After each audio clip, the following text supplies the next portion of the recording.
Hello and welcome to Shannon Gardens. Thank you guys so much for joining me.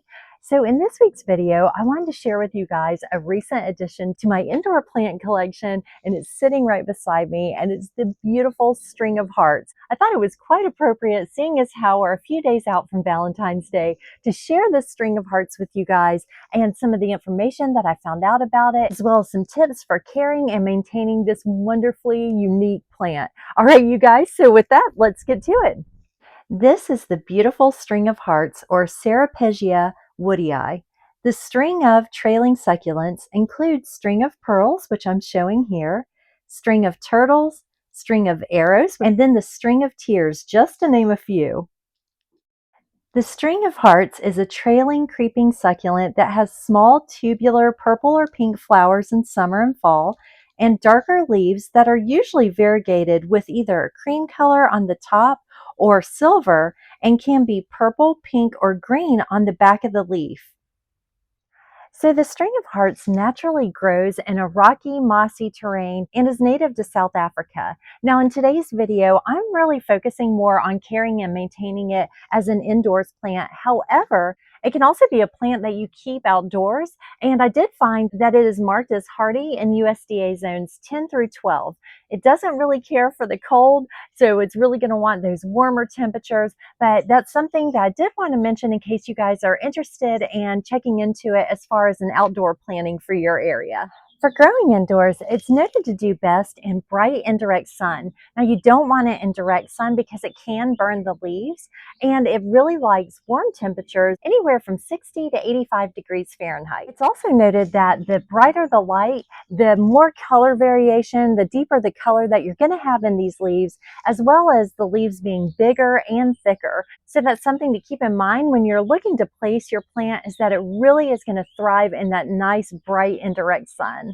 Now this plant is noted to do just fine in higher humidity. I wouldn't say particularly high humidity, but in higher humidity. However, it's really noted to do well just in your average humidity that you have in your home, and the general consensus is around 40% humidity. Now I'm actually keeping mine in my bathroom, which is a bit higher humidity, but it also has a great south-facing window, which is preferable. So I'm placing it in there, and I think it should do just fine, but I do think it's the best place in my home for this plant. Yeah. Now, one thing to keep in mind is that improper lighting and improper watering were the two most cited reasons why this plant may not do well and would die. With watering, you're going to want to make sure that you let it dry completely before you water it again. This plant needs well-draining soil, and again, just keeping in mind that it generally is growing naturally in that rocky terrain. So it's going to need very well-draining soil, and it's going to need to be in a pot that has drain holes in the bottom, just so it's not sitting in water, because it is susceptible to root rot.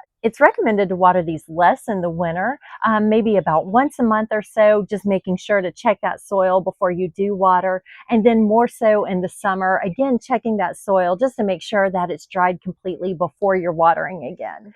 Now, some signs of insufficient light might be leggy growth or a larger amount of spacing between the leaves. So that's something to look out for. If you're starting to notice those signs, that you may want to think about moving your plant to a better area with regard to lighting. So when you're thinking about repotting this plant, you want to make sure just to go with a slightly larger pot. And that's true for most indoor plants when you're repotting, is you just want to go for a slightly larger pot, because if you have too much soil, then it's going to retain that moisture. And again, this is a plant that's susceptible to root rot, so you really don't want it to hold on to that moisture inside the pot.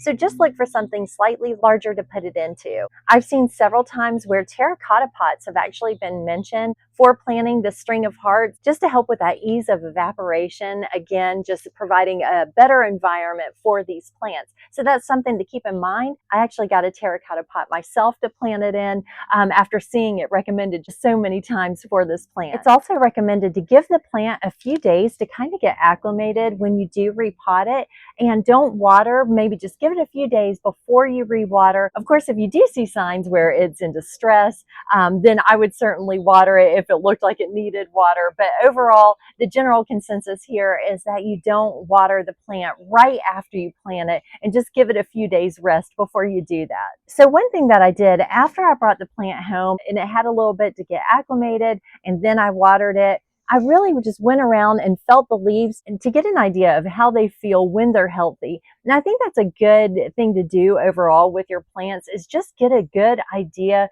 feel it and look at it and make sure to just know how it looks at its healthiest. So you'll be able to quickly notice when it's not looking so healthy and hopefully can do something about it. So I just went around and felt the leaves and they feel nice and plump and there's no sign of wilting or anything. And that's something that I checked for before I brought the plant home too when I was at the garden center, is just making sure that I'm choosing the healthiest looking plant and that there's no signs of wilting or browning leaves or anything of that nature. So I wanted to mention that here too as well when you're choosing your plants.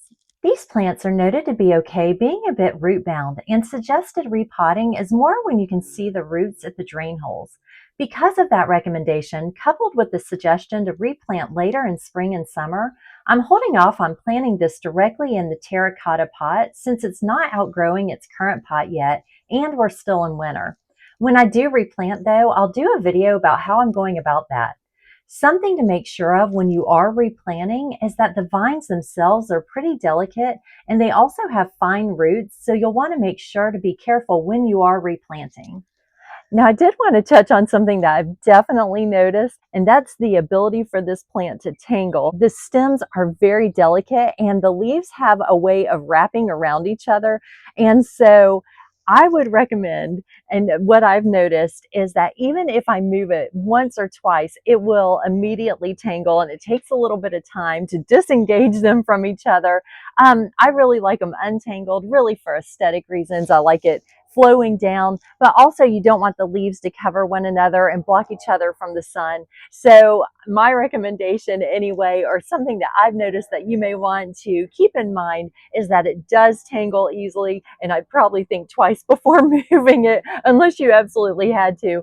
Just in me moving it out here for this video, it definitely tangled, and I can see that I need to go through again and resituate everything. So I just wanted to mention that as well. Now I do plan on propagating this plant, and I'll probably do the water propagation method where I'll take a cutting and remove the leaves from the bottom that I'm going to put in the water, and then have the leaves remaining on the top of the plant that's going to stick out of the water. And I'll make sure when I do that to take a video so I can share with you guys how that worked out and how long it took and all the details about that. So make sure to keep a lookout for that later on as well. There are a couple other methods like direct soil planting and then layering. Now, direct soil planting, I do think I'll try. That looks pretty self-explanatory and direct, so I'll probably try that as well after water propagating. But the layering, I'm not so sure about. It does look a bit time intensive. It's just not something that I think I'll do. But if you guys have tried it, please let me know in the comments, because I'd be interested to see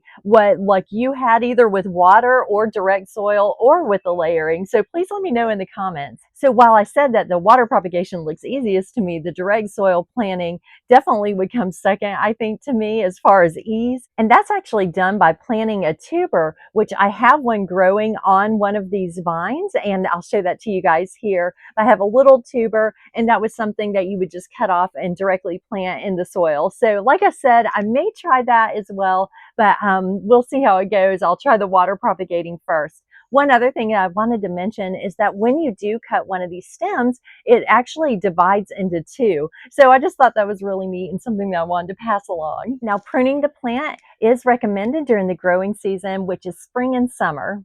So with regard to fertilizing, I've heard a few different things about fertilizing this plant. I've heard some people say they don't fertilize at all. And then I've heard some people say that they lightly fertilize, and they do that with a succulent fertilizer. I will probably err on the side of caution. I may do a little bit of fertilizer during the growing season. You don't do it during the dormant season of fall and winter, so you're going to want to do it in spring or summer. And I may try just a little bit of that succulent fertilizer, but it's actually been so varied and I've heard so many different opinions. So I'm not going to go full in one way or the other. Now, if you guys have a specific method that you do with fertilizing your string of hearts, please let me know in the comments because it seems to be all over the place and I would love to hear what you guys have to say for that as well. All right, you guys, thank you so much for joining me. I'm so excited to talk about the string of hearts, and I kind of feel like I might have more of these in the future. I just think they're such a unique and pretty plant, and actually really all the string of plants. There's so many out there. It was very surprising. So thank you for joining me again. Please make sure to like, subscribe, and click the notification bell so that you can be notified each time I upload a new video. All right, you guys, until next time, happy gardening and goodbye.